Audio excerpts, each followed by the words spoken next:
네, 언약가족 디딤돌 훈련이 시작되던 첫날 뜰에 도착해서 3개의 테이블을 가득 채운 든든한 10기 언약가족 동기들을 보며 처음 들었던 생각은 내가 수료식에서 소감문을 읽을 일은 없겠구나 하던 안도감이었습니다.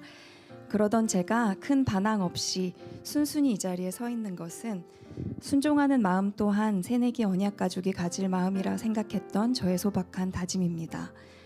지난 6주간 함께했던 언약가족 디딤돌 훈련 과정을 마무리하며 그동안의 배움과 다짐을 정리해봅니다. 사실 3월은 저에게 1년 중 가장 분주하고 긴장되는 달입니다.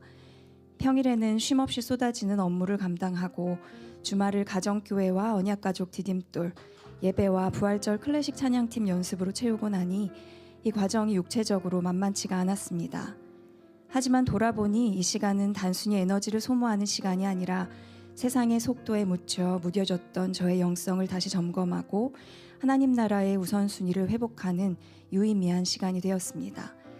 그리스도인으로 살아가면서도 여전히 분주한 일상 속에서 불쑥불쑥 튀어나오는 자기중심적인 모습, 나의 감정과 나의 일에 매몰되면 주변을 보지 못하는 저의 연약함을 정직하게 직시하는 시간이기도 했습니다.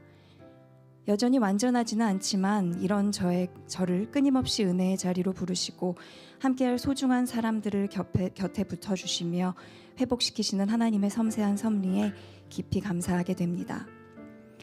사실 이번 훈련을 받기 전까지 저에게 언약가족이라는 정체성은 다소 모호한 구석이 있었습니다.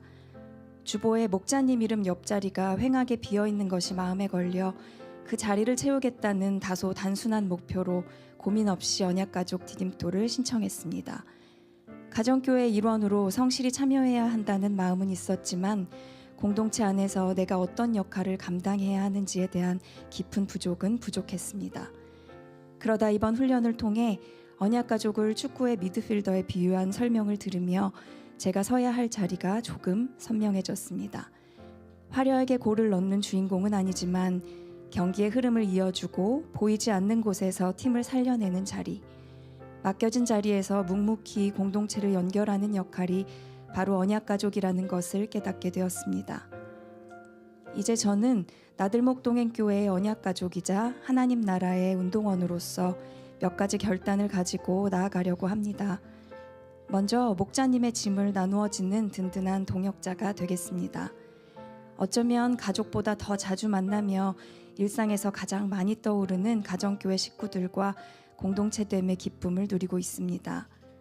언약가족으로서의 의무감이 아닌 한 공동체의 식구로서 가교 식구들의 안부를 먼저 묻고 필요하다면 사랑의 권면을 감당하고 일상을 경청하는 작은 목양을 실천하겠습니다. 또한 맡겨진 자리에서 본이 되는 삶을 살겠습니다. 말과 행실 그리고 청지기적인 삶을 통해 교회가 든든히 세워지는 기쁨을 함께 누리겠습니다. 무엇보다 사람을 세우는 일에 더욱 마음을 두어 맡겨진 영혼들을 정성껏 섬기는 통로가 되겠습니다. 마지막으로 이 과정을 함께 걸어갈 수 있도록 곁에서 응원하며 배려해 주셨던 목자님들과 가정교회 식구들께 진심으로 감사드립니다. 또한 든든한 엉가디 짝꿍이 되어준 남편과 전우원 오아랑 부부에게도 깊은 감사를 전합니다. 감사합니다. 네, 여기 잠깐 계시고요. 오늘 16명의 그 언약가족 디딤돌 수료하신 분들 우리 기쁜 마음으로 대표로 우리 간증해 주신 민수의 자매님께 수료증과 선물을 좀 드리도록 하겠습니다.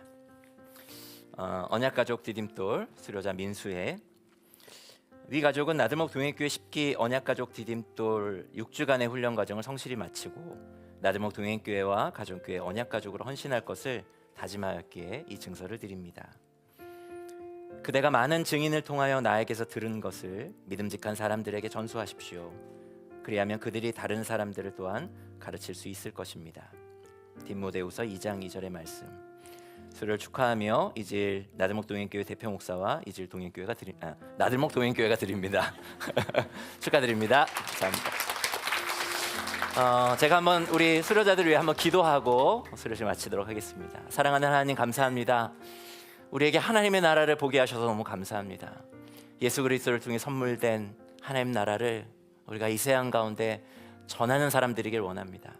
우리에게 전수해 준 이 복음이 우리를 통하여, 우리 특별히 10기 우리 언약 가족들을 통하여 계속해서 믿음직한 사람들에게, 또 다른 사람들에게 전수되게 하여 주시고, 여기는 우리를 통하여 나들목 동행교회와 그리고 우리 가정교회가 그리스도를 드러내는 그런 아름다운 교회로 세워져 갈 수 있게 하여 주옵소서.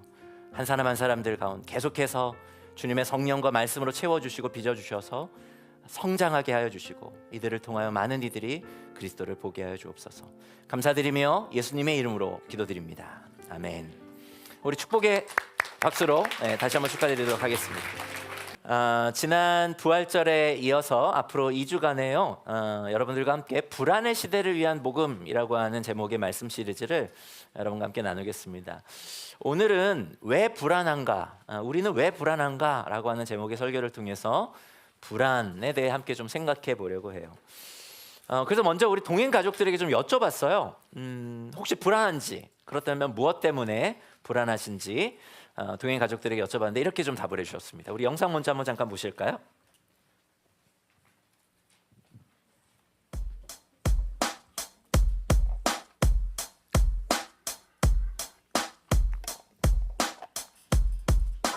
오늘 불안한 것은 오늘 이 마을 예배가 있는데, 예배가 10시까지인데 이 10시 안에 와야 되는데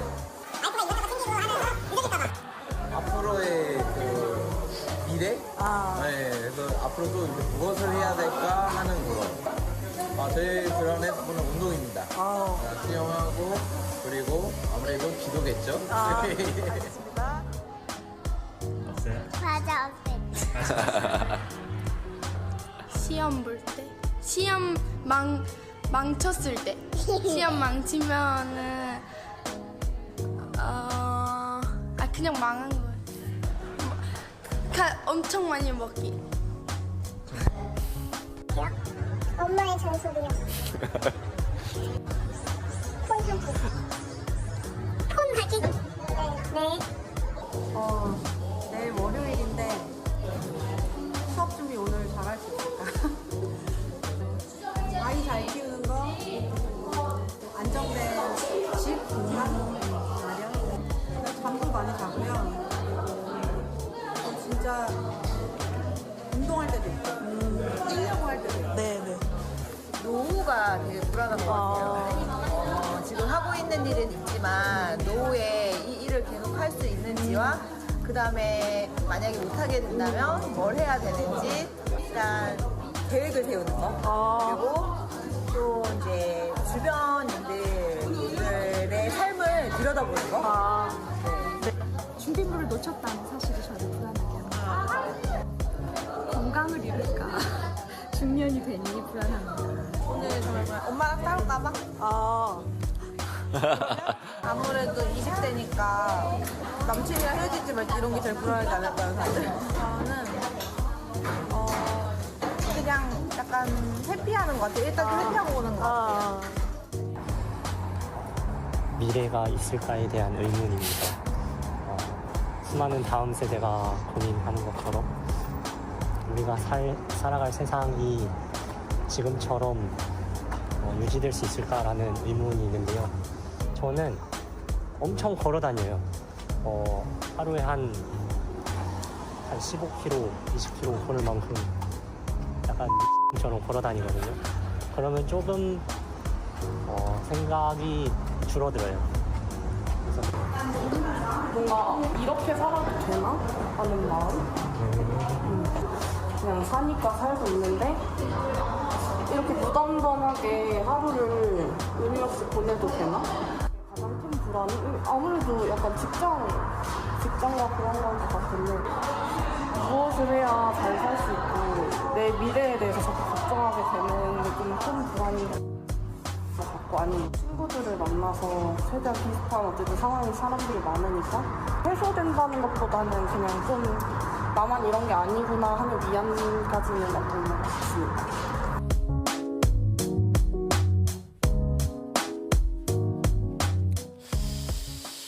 저도 지금 상당히 불안합니다. 사실 저는 아주 매주 불안해요. 사실은 이번 주일 설교가 우리 성도들에게 잘 전달될 수 있을까, 이런 불안이 저를 늘 괴롭히는데요. 여러분들 영상 보면서 어떠셨어요? 여러분들 공감되는 부분이 있으십니까? 사실 근데 불안이라고 하는 이 감정은 우리 모두가 갖고 있는 감정입니다. 그리고 다음 주에 좀 더 구체적으로 나누겠지만 사실 우리의 모든 감정은 부정적인 감정은 없어요. 그러니까 불안조차도 우리에게 주는 긍정적 유익이 있습니다. 문제는 이게 뭐죠? 문제는 이게 일정한 범위와 강도를 벗어나는 게 문제죠. 근데 이게 순간적인 일시적 감정이 아니라 약간의 긴장이 아니라 이것이 계속 지속되고 반복되고 심해졌을 때 이제 거기서 이제 문제가 발생합니다. 그렇게 되면 어떤 일이 일어나요? 그 불안이 일시적 감정 상태가 아니라 지속되고 유지되고 그리고 사라지지 않으면서 우리의 몸에 교감과 부교감 신경이 망가지고 그래서 공황장애, 우울증, 불안장애 같은 이제 질병이 마음의 병들이 우리 가운데 생기게 되죠. 근데 이런 문제를요 오늘날에 많은 현대인들이 심각하게 겪고 있어요. 화면 한번 보실까요? 2019년 이후에 지난 5년 동안요 이 정신질환으로 진료를 받은 15세 이상 환자 수는 2019년에는 약 204만 6천 명에서 2024년에는 282만 8천 명으로 증가합니다. 5년 사이에 38%나 되는 큰 폭으로 이게 늘어나요. 이분들이 어떠한 그 질환으로 좀 어려움을 겪고 있냐 한번 살펴보니까 다음 거요. 가장 많이 겪는 정신질환은 우울증이 38%로 가장 높았고요. 그 다음이 이제 불안과 스트레스 그리고 그로 인한 신체형 장애 질환이었습니다. 그로 인한 신체형 장애 질환이 뭐냐면은 이제 몸에 뭔가 문제가 있어가지고 검사를 받으러 가면은 피지컬한 몸에 어떤 문제는 발견되지 않습니다.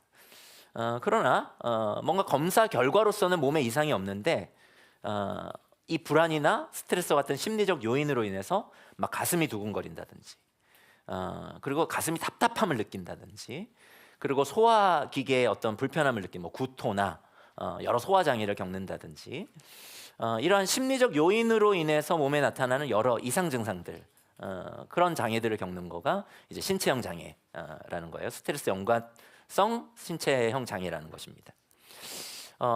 이 연령을 한번 봤어요. 연령대를 한번 봤는데 10대에서 30대까지는 1위가 우울 장애입니다. 우울증이 1위로 나타났는데 이제 40대에서 50대 그리고 60대 초반에서는 이 불안과 스트레스가 1위를 차지하게 돼요. 그리고 이로 인한 여러 신체형 장애들 그로 인해 고통받는 사람들이 가장 많다. 40대에서 60대 초반까지는 즉 거의 모든 세대죠. 사실 거의 모든 세대에서 이 우울과 불안이 현대인들의 정신건강의 문제의 그 핵심임을 보게 됩니다. 근데 너무나 안타까운 거는 젊을수록 더 불안도가 높다는 거예요. 그 젊을수록 이 불안도가 높다는 설문이나 연구 결과가 여러 곳에서 발견되는데 특별히 최근에 우리 청소년들에게 물었어요. 이제 스트레스의 어떠한 그 징후가 삶 가운데 있어서 삶의 질이 떨어지는 사람이 몇 퍼센트 있는지를 한번 조사해봤습니다.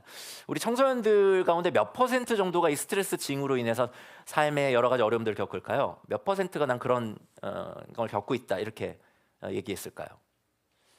42.3%가 이 스트레스 징후를 보이고 있고 그리고 우울 증상을 경험하고 있다라고 답하는 청소년들은 몇 퍼센트 정도였을까요?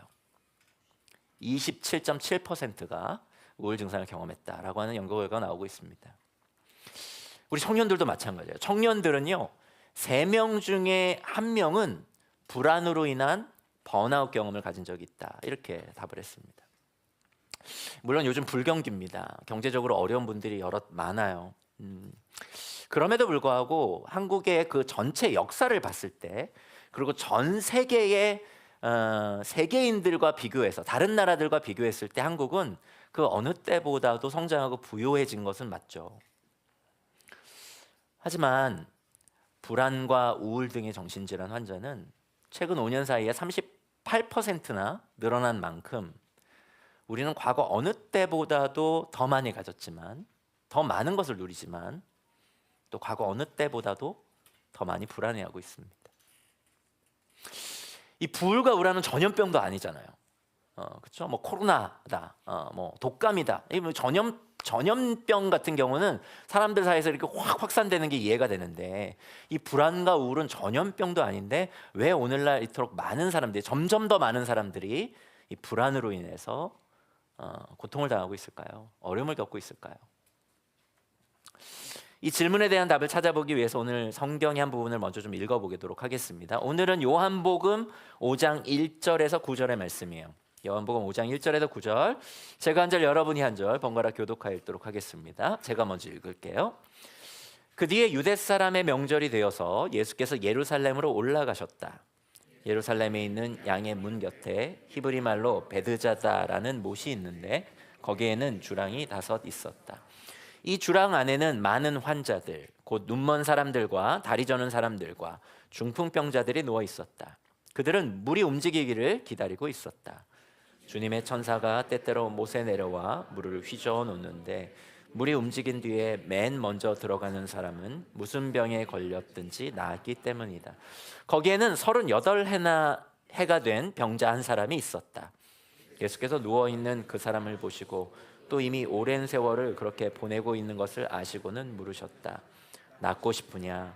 그 병자가 대답하였다. 주님, 물이 움직일 때에 나를 들어서 못에다가 넣어주는 사람이 없습니다. 내가 가는 동안에 남들이 나보다 먼저 못에 들어갑니다. 예수께서 그에게 말씀하셨다. 일어나서 네 자리를 걷어가지고 걸어가거라. 함께 읽겠습니다. 그 사람은 곧 나아서 자리를 걷어가지고 걸어갔다. 그날은 안식일이었다. 여러분들이 방금 읽으신 것처럼 오늘 본문에는 여러 사람의 환자들이 등장하죠. 3절에 보니까 그 병들도 다들 중한 병들이었던 것 같아요. 중증 환자들이 모여 있습니다. 맹인, 눈먼 자가 있고요. 앞을 보지 못하는 자도 있고 다리 저는 사람, 중풍병자, 이런 사람들이 그 당시에 의학으로는 의술로는 고칠 수 없었던 사람들이 거기 주변에 모여 있어요. 그러니까 무슨 감기 정도가 아니죠. 어쩌면 평생을 불편하게 살아야 되는, 당시로서는 고치기 어려운 그런 중병들을 앓고 있던 환자들이 거의 모여 있었던 겁니다. 그 중에서도 요한복음 5장은 38년 동안이나 어떤 병을 앓고 있는 한 환자를 주목하고 있어요. 그의 병도 무척이나 오래되었다는 거죠. 38년이나 깊어진 그런 질병이었습니다. 근데 지금 여러 이 환자들과 이 38년 된 이 병자가 함께 모여 있는 곳이 지금 어디예요? 어디라고 지금 성경 기록하고 있습니까? 그렇죠. 예루살렘이라고 하는 도시에 있는 베드자다라고 하는 못입니다. 근데 이 사람들이 여기 왜 모여 있어요? 이 못이 사람들 사이에서 영험한 치유의 못으로 소문이 났기 때문입니다. 여러분, 요즘에 많은 사람들이 다 관악산에 그렇게 많이 가신다면서요? 관악산에 관악산에 그 전기를 받고 우리 젊은이들이 그렇게 많이 간다고 하는데, 관악산에. 재미나게도 오늘 본문은 이 베드자다에 많은 사람들이 모인 이야기를 그대로 기록하고 있는데 뭐라고 기록하는지 3절과 4절을 제가 다시 한번 읽어볼게요. 여러분 주목하면서 보세요. 이 주랑 안에는 많은 환자들, 곧 눈먼 사람들과 다리 저는 사람들과 중풍병자들이 누워 있었다. 가로, 그들은 물이 움직이기를 기다리고 있었다. 주님의 천사가 때때로 못에 내려와 물을 휘저어 놓는데 물이 움직인 뒤에 맨 먼저 들어가는 사람은 무슨 병에 걸렸든지 나았기 때문이다. 가끔씩 이제 못에 이제 물이 움직일 때가 있었나 봐요. 물이 막 끓어오듯이 움직였었는지 아니면 물결이 뭐 요상하게 이렇게 움직였는지, 어쨌든 그렇게 움직였는지 모르겠습니다. 당연히 그 연못이 사람들 사이에서는 신비한 연못으로 여겨졌던 것 같고, 여기 본문에 나온 것처럼 사람들은 그때 물이 움직이는 그것은 천사로 인한 것이다 라고 사람들은 그렇게 믿었어요. 그래서 그 천사가 물을 휘저어서 물이 움직일 때 그 물에 맨 먼저 들어가는 사람은 그가 어떤 병에 걸렸든지 낫는다고 사람들은 믿었다는 것입니다. 그러니까 오늘 관악산에 가면 그 전기로 인생이 잘 풀린다고 해서 막 사람들이 막 그 관악산으로 모이는데, 하물며 이 고대 사회에 쉽게 고치지 못하는 그런 중병을 앓고 있는 사람들이 이 이야기를 들으면, 이 소문을 들으면 어떻겠어요? 당연히 베드자다 못으로 몰리죠. 여러분, 중병에 걸린 사람들은 자연스레 어떤 기적적 치유를 기대하기 마련입니다. 그렇게 나은 사람이 있었더라 라고 하는 소문이 들리면은 그것이 일단은 사실인지 그렇지 않은지 여부를 떠나서 어떻게든 거기에 한번 가보려고 기대를 가지고 거기 가서 나았더라라고 하는 곳으로 향하게 되어 있는 거죠. 그래서 많은 사람들이 거기에 희망을 걸고 베드자다 못에 모였던 것입니다. 사람들이 그 못에 들어가기 위해서 어떻게 했을까요? 만약에 여러분들이 그런 중병을 앓고 지금 베드자다 못에 내가 가서 이 병을 좀 나아야겠다라고 한다면은 여러분 가서 어떻게 하겠어요? 제일 먼저 뭘 할까요? 좋은 몫을 차지하려고 하겠죠. 가장 그 못에 제일 먼저 들어갈 수 있는 좋은 몫을 서로 차지하려고 경쟁했을 것입니다. 나름 작전을 짰을 것이고 전략을 가졌을 것이고 어쩌면 밤새 텐트 치면서 그 좋은 몫을 차지하기 위한 분투를 했을지 모르겠어요. 그래서 서로 좋은 몫을 차지하려다가 같이 모여진 여러 환자들과 함께 언성을 높이기도 하고 싸우기도 하고 막 그랬을지 모르겠습니다. 치열한 자리 다툼, 눈치 싸움, 어떤 냉혹한 경쟁이 그 베드자다 못 주변에는 가득했을지 모르겠어요. 여러분 한번 상상해 보자고요. 그 못 주변에 둘러진 사람들의 감정들이 어땠을까요? 불안, 긴장, 그리고 서로 자리를 차지하려다가 상대방에 갖는 미움, 분노, 그리고 제일 먼저 못에 들어가지 못했다고 하는 절망과 실망, 이런 감정으로 가득한 곳이 베드자다 못 주변이 아니었겠어요? 근데 이제 오늘 본문에 특이한 점이 하나 있습니다. 그게 뭐냐면 제가 아까 약간 살짝 힌트를 드렸지만 3절과 4절을 성경이 오늘 이 요한복음이 괄호로 처리하고 있어요. 여러분 이 괄호의 의미가 뭔지 아세요? 성경을 읽다 보면은 이 괄호로 이렇게 기록되어 있는 부분을 우리가 만나게 되는데 많지는 않습니다. 제가 간략하게 설명을 드리면은 여러분이 읽고 있는 모든 성경은 다 복사본이에요. 오늘날은 인쇄술이 발달해 다 인쇄된 성경을 우리가 보지만 초기 고대 사회에서는 이게 다 필사된 그런 필사본들을 우리가 사람들이 필사본을 가지고 성경을 읽었어요. 그러다 보니까 어느 필사본에서는 이 가로 안에 기록되어 있는 이 글들이 적혀져 있는 필사본이 있고 또 어떤 사본에서는 이 3절과 4절에 있는 이 괄호 안에 기록되어 있는 이 이야기가 없는 사본이 있었던 거예요. 그래서 사본에 따라 있는 것도 있고 없는 것도 있었기 때문에 오늘날 요한복음 것을 지금 가로 처리하고 있는 겁니다. 여러 가지를 종합해서 간략하게 설명하면 이 부분은 지금 사실이라고 성경이 우리에게 전달하기보다도 이것을 사실로 믿었던 당시 사람들이 영향을 받았던 이런 신화가 있었어요 라고 하는 것을 우리에게 성경의 다른 말씀과 구분지어서 표기해서 우리에게 전달해주고 있는 거죠. 이 해리스라고 하는 학자에 의하면은 오늘 본문에 나온 이런 비슷한 미신의 증거들, 그러니까 어느 못에 들어가면 제일 먼저 들어가면 질병이 어떤 질병이든 나았더라라고 하는 이러한 비슷한 미신의 증거들이 여러 지역에서 고고학적으로 발견되었다라고 그렇게 얘기하고 있어요. 즉 뭐예요? 이와 같은 미신적인 신화는 분명 그 시대에 존재했었는데 그것이 당시 시대를 살아가는 사람들에게 적지 않게 영향을 끼쳤고 많은 사람에게 영향을 끼쳤다는 것을 요한복음이 오늘 우리 가운데 전해주고 있는 것입니다. 근데 이 가로라는 의미는 뭐예요? 근데 그거는 미신에 불과한 신화였다는 거죠. 그러나 미신과 신화라 할지라도 어떤 문제를 절박하게 안고 살아가는 사람들에게 당시에 그 미신은 적지 않게 그 사람들에게 영향을 끼쳤다라고 하는 것입니다.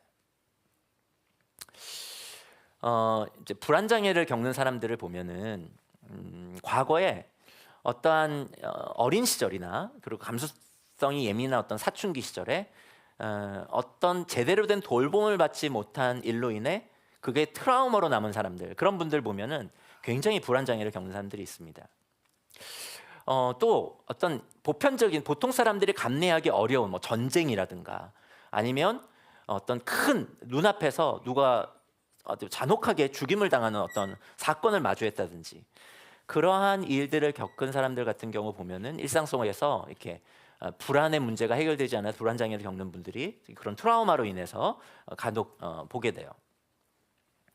그런데 그러한 트라우마적인 경험을 트라우마가 생기는 그런 경험을 하지 않았음에도 불구하고 오늘날 많은 현대인들은 불안해합니다. 개인적이고 어떤 내적인 그런 깊은 상처 때문이 아니라 그런 상처가 없음에도 불구하고 마치 전염병을 앓듯이 많은 현대인들이 이 불안의 문제를 점점 더 많이 겪게 돼요. 그 이유가 왜일까요? 그 이유가 바로 이 시대의 배드자다 신화 때문이라는 것입니다. 여러분들도 아는 분일지 모르겠는데 유명한 한국계 독일인 철학자인 한병철 교수는 그의 책 피로사회라고 하는 책에서 모든 것을 할 수 있다는 이 과잉 긍정의 신화, 이 신화야말로 이 시대의 가장 대표적인 신화라고 얘기해요. 그러니까 우리 지금 오늘 요한복음 5장의 언어를 빌린다면, 어휘를 빌린다면 이 한병철 교수의 관점으로는 이 시대의 가장 대표적인 배드자다 신화는 과잉 긍정의 신화라는 거예요. 이게 뭐냐면 모든 것을 할 수 있다는 인간에 대한 과잉 긍정의 신화 속에서 사는 이 현대인들은 결국 이 신화로 인해서 모든 것을 할 수 있다라고 하는 신화 속에서 결국 할 수 없다라고 하는 자책으로 인한 우울증과 불안, 소진증후군, 주의력 결핍 과잉 행동 장애 등등의 신경증적인 질병을 얻게 된다는 거예요. 그러니까 오늘날 현대인들이 이 질병을 많이 앓게 되는 이유는 바로 이 현대 시대의 가장 대표적인 신화인 과잉 긍정의 신화 때문이라고 이 철학자는 진단합니다. 그가 피로사회에서 이렇게 얘기했어요. 21세기의 사회는 규율 사회에서 성과 사회로 변모했다. 이 사회의 주민도 더 이상 복종적 주체가 아니라 성과 주체라고 불린다. 이 철학책이라서 좀 어렵죠. 규율 사회의 부정성은 광인과 범죄자를 낳는다.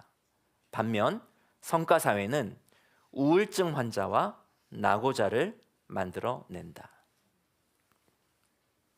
우울증은 성과 주체가 더 이상 할 수 있을 수 없을 때 발발한다. 그것은 1차적으로 일과 능력의 피로이다. 아무것도 가능하지 않다는 우울한 개인의 한탄은 아무것도 불가능하지 않다고 믿는 사회에서만 가능한 것이다. 우울증은 긍정성의 과잉에 시달리는 사회의 질병으로서 자기 자신과 전쟁을 벌이고 있는 인간을 반영한다.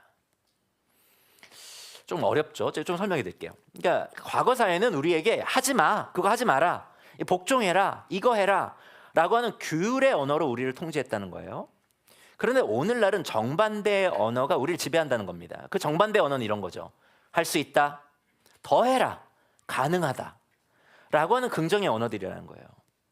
이런 언어가 우리를 지배하면서 우리는 성과를 끊임없이 이루어야 하고 계속된 성취를 해야 된다는 강박에 시달린다라고 하는 것입니다. 그러니까 자연스레 어떤 일들이 생겨요, 우리 안에? 당연히 남들보다 더 많은 성과를 내야 되고 남들보다 더 성취를 통해서 비교하고 경쟁하는 것이 너무나 자연스러운 우리 삶의 문법이라는 것입니다. 당연히 남들보다 우위에 있기 위해서는 남들보다 더 많이 일해야 되고 더 많이 노력해야 되기 때문에 우리 삶에는 안식이 없는 거예요.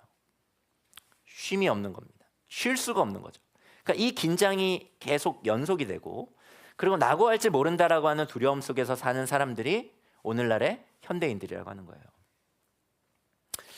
무엇보다 이것이 비극인 것은요, 옛날 그 규율 사회에서는 규율을 하는 외부자가 있었고 그 규율에 복종해야 되는 내가 있었습니다. 그래서 규율로 인해 억압당하는 피해자와 가해자가 분명히 타자와 자아로 구별되죠. 그런데 오늘날 이 긍정의 언어의 시대, 할 수 있다, 더 해라, 가능하다라고 하는 이 시대 속에서 우울감과 그리고 두려움과 염려 속에 살아가는 현대인들에게는 가해자도 자기 자신이고 피해자도 자기 자신이라는 겁니다. 가해자와 피해자가 자기로 동일하기 때문에 이러한 일에 저항하려고 하는 저항력도 사라지게 됐다는 게 더 큰 비극이라는 거예요. 이런 가운데 원하는 결과를 얻지 못하면 우리는 어떻게 하죠? 스스로를 자책합니다. 우리에게 가해자가 되는 거예요. 우리 자신에게 스스로 자책하고 자기를 괴롭히는 거죠. 자기가 자신에게 계속해서 가해하고 있는 줄도 모르고 그 일을 계속 반복합니다. 지난 주일에 세례를 받았던 원대한 형제님도 이런 세상의 신화 속에서 자기를 괴롭혔다고 고백했죠. 남들보다 가장 먼저 베드자다 못에 들어가기 위해 스스로를 다그치고 채찍질했던 지난 삶의 형제가 이렇게 고백했습니다. 제가 지난 주일에도 잠시 나눴지만 형제의 고백을 다시 인용합니다. 형제가 이렇게 얘기했죠. 특별히 거창한 꿈을 꿀 여유도 없이 그저 매일 제 앞에 떨어지는 현실의 무게를 묵묵히 견디며 34시간을 살아왔습니다. 남들에게 뒤처지지 않으려고 이를 악물었고 내가 흘린 정직한 땀방울만이 이 차가운 세상에서 유일하게 나를 지켜줄 동아줄이라 믿었습니다. 가끔 숨이 턱끝까지 차오를 때도 원래 인생은 혼자 버티는 거야. 남에게 의존하는 순간 나약해지고 도태되는 거야. 이 세상에 도태된 자를 위한 공간이란 없어 라며 제 자신을 윽박질렀습니다. 모든 성취는 내 노력의 결과물이었기에 제 팍팍한 마음속에 누군가를 향한 은혜나 감사라는 단어가 비집고 들어올 틈은 조금도 없었습니다. 게다가 모든 고난과 시련은 오롯이 제 탓이었기 때문에 스스로를 채찍질하거나 술로 마음을 달래는 나날의 연속이었습니다. 생명의 주관자이신 하나님을 철저히 무시하고 제 고집으로 스스로를 갉아먹고 있던 교만한 자가 저였습니다. 사랑하는 여러분, 혹시 우리가 세상의 신화에 사로잡혀서 살고 있지는 않은지, 지금 우리가 읽은 이 요한복음에 병든 사람들처럼 베드자다 못에서 서로 먼저 들어가려고 허망한 경쟁과 시간과 돈과 우리의 에너지와 정력을 낭비하고 있지는 않은지 우리 모두가 진지하게 돌아봐야 돼요. 남들이 다 그렇게 살기 때문에, 남들이 다 베드자다 못해서 어떻게든 제일 먼저 들어가려고 좋은 몫을 차지하려고 하기 때문에 우리도 그러지 않으면 불안하고 두렵기 때문에 우리도 남들처럼 살겠노라고 그냥 아무런 비판 없이 성찰 없이 그렇게 우리 자신에게 계속 채찍질하면서 베드자의 연못에 가장 먼저 들어가려고 우리 자신을 그렇게 채찍질한다고 한다면 우리는 현대판 38년 된 병자일지도 모른다는 것이죠. 이렇게 진리와 사실은 아니지만 대다수의 사람들이 암묵적으로 믿고 있는 세상의 신화들, 오늘날의 베드자 신화들 어떤 것들이 있을까요? 경쟁에서 뒤처지면 안 돼. 여기에서 삐끗하면 너 앞으로 평생 고생해. 노력하면 뭐든지 될 수 있어. 그렇기 때문에 남들 쉴 때 같이 쉬면 안 돼. 남들보다 더 많이 일하고 노력해야 후에 안정된 노후가 보장돼.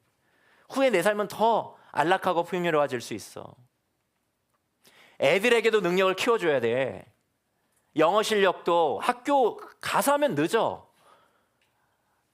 학교 가기 전에 미리 실력 갖춰줘야 되고 수학도 미리미리 공부시켜야 되고 그래야 다른 애들보다 앞설 수 있고 그래야 자존감이 건강하게 형성돼서 우리의 인생이 결국 행복해질 거야. 다른 사람에게 괜찮은 사람으로 보여야 돼. 그래, 그렇기 위해서 나는 더 밝아져야 되고 활력 있는 사람이 돼야 돼. 내 안의 어둠을 굳이 다른 사람에게 드러낼 필요는 없어. 그래야 사람들이 날 무시하지 않고 나를 인정할 거야. 등등. 이런 우리 안에 자연스레 습득되고 내면화된 신화들로 인해서 우리는 우리 자신을 쉼없이 채찍질합니다. 그리고 그런 반복된 채찍은 우리를 안식하지 못하게 만들죠. 결국 어떤 일이 일어납니까? 아까 제가 서두에 말씀드렸던 것처럼 그런 긴장 속에서 우리는 밤에도 또는 퇴근 후에도 쉬지 못합니다.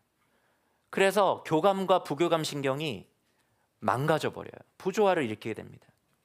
결국 그 일이 반복되면 우리의 마음은 병들게 되고 그리고 불안과 우울은 순간순간 우리의 삶에 좋은 긴장을 주는 그런 좋은 감정이 아니라 우리를 완전히 지배하게 되는, 그래서 불안과 우울을 떠안고 살게 되는 그런 존재가 돼버리고 마는 거죠. 여러분, 이 자체로도 굉장히 심각한 일이잖아요. 우리가 이 불안장애, 이 불안을 매일매일 겪고 살아가면서 이렇게 불안과 우울이라고 하는 것을 우리의 온 존재로 가득 안고 사는 것 자체도 굉장히 심각한데, 세상의 베드자다의 신화, 이 세상의 신화에 근거한 불안한 삶에는 더 큰 문제가 있습니다. 그게 뭘까요? 그것은 우리 인생의 문제에 대한 잘못된 진단과 그리고 잘못된 추구를 끊임없이 반복하게 함으로써 하나뿐인 우리의 소중한 인생이 허비되게 된다는 거에 있어요. 이 베드자다 신화에 매여서 인생을 허비하고 있는 정말 불쌍한 이 38년 된 병자에게 예수님께 나타나셨죠. 그리고 물으십니다. 그리고 질문하세요. 뭐라고 질문하셨죠? 내가 낫고자 하느냐 이렇게 물으셨습니다. 그러니까 이 38년 된 병자가 뭐라고 답합니까? 이 사람이 네, 저 낫고 싶어요 이렇게 답하지 않아요. 뭐라고 답하지는 한번 보시죠. 여러분들이 한번 읽어주시겠어요? 7절 읽겠습니다. 시작.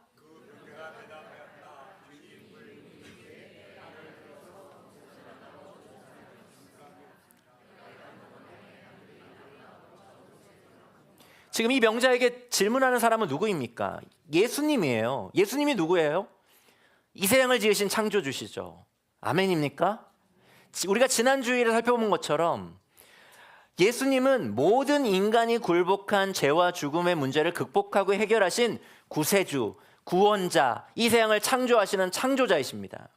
당연히 지금 이 병자의 질병도 당연히 고칠 수 있는 능력을 갖고 계신 분이죠. 그런데 지금 그 예수님을 앞에 두고 이 사람이 뭐라고 답을 해요? 네, 낫고 싶어요 라고 답을 하지 않고 뭐라고 답을 한다고요? 그런데요, 물이 움직일 때에 저를 들어가지고 그 못에 먼저 넣어주는 사람이 없어요. 다른 사람이 먼저 내려간다니까요. 그래서 제가 낫지를 못하고 있는 것입니다. 그렇게 답을 하고 있어요. 그러면서 한탄만 늘어놓고 있는 겁니다. 이게 얼마나 답답하고 가련한 대답이에요? 낫게 해주실 분을 앞에 두고 허탄한 그 베드자다 신화에 매여서 여전히 그 경쟁에 뒤처지고 있는, 그로 인해서 이 문제를 해결하지 못하고 있다라고 자신의 처지만 한탄하고 있는 이 사람이 얼마나 가련한 인생입니까? 근데 여러분, 이 모습이 지난주 우리의 모습은 아니었나요? 예수님께서 오늘 이 자리에서 여러분에게 왜 그렇게 불안해하니? 더 이상 불안해하지 않고 평안한 삶을 살길 원해? 진정한 행복을 찾고 싶니? 라고 질문한다면, 여러분에게 물으신다면 여러분 뭐라고 답하실 것 같으세요?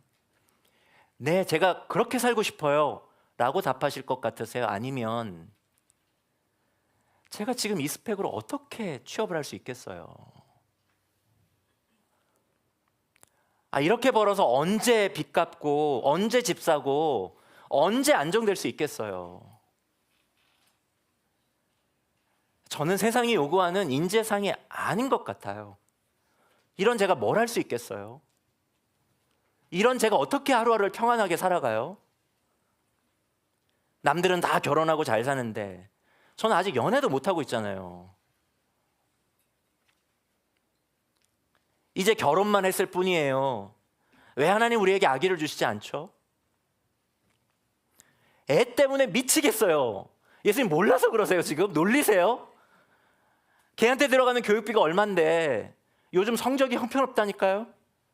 그래서 인서울 할 수 있겠어요? 아주 자기 인생에 대책이 없는 애라니까요? 그런 애를 두고 제가 어떻게 평안할 수 있겠어요? 지금 조금 안정됐다고 그게 단가요? 요즘 100세 시대라면서요. 노후 준비가 돼야 되지 않겠어요? 등등으로 여러분 예수님께 답하지는 않으실까요? 사랑하는 여러분, 베드자다 못에 제일 먼저 들어간다고 이 38년 된 환자의 병이 낫는 것이 아닙니다. 더군다나 남들을 제치고 그 못에 제일 먼저 들어가려고 거기 앉아가지고 못이 움직이길 기다린다고 해서 이 38년 된 환자의 문제가 해결되는 것은 더더욱 아니죠. 우리가 사는 세상의 신화의 가장 큰 문제가 뭐라고요? 그것이 문제의 본질적인 해결을 하는 것에는 전혀 무능할 뿐만 아니라 그것이 우리의 인생을 허비한다는 데 더 큰 문제가 있다고요. 세상의 신화는 우리의 욕망을 계속해서 극대화해서 우리를 계속 허기지게 할 뿐입니다. 우리를 채우지 못해요. 우리의 문제를 해결하지도 못합니다. 무엇보다 그것의 더 큰 문제는 우리의 궁극적인 삶의 해결자가 되시는 예수님을 제대로 보지 못하게 한다는 데 그 문제가 있습니다. 저는 여기에 우리 한 300여 명의 우리 성도들이 매주일마다 이렇게 설교를 듣습니다. 여러분들이 이렇게 경청하는 듯해 보여요. 그러나 저는 이 가운데 우리 모두가 다 설교를 제대로 듣고 있다고 생각하지 않습니다. 여러분에게 찾아오시는 예수님을 모두가 다 제대로 눈뜨고 만나지 못한다고 생각해요. 뭐 때문이죠? 얼마 전에 내가 갖고 있는 주식의 폭락 때문에, 내가 놓고 온 회사의 여러 가지 일들 때문에, 자녀 문제 때문에, 해결하지 못한 여러 가지 많은 번민 때문에 오늘 내 앞에 계신 예수님이 누구인지를 제대로 마주할 수가 없다라고 하는 것이죠. 지금 우리 곁에 계셔서 우리에게 말을 걸어오시는 예수님을 오늘날 세상의 신하는, 그리고 세상의 신하의 메인 우리는 그 예수님을 제대로 보지 못하는 경우가 얼마나 많은지 모릅니다. 그리고 나서 우리는 뭘 해요?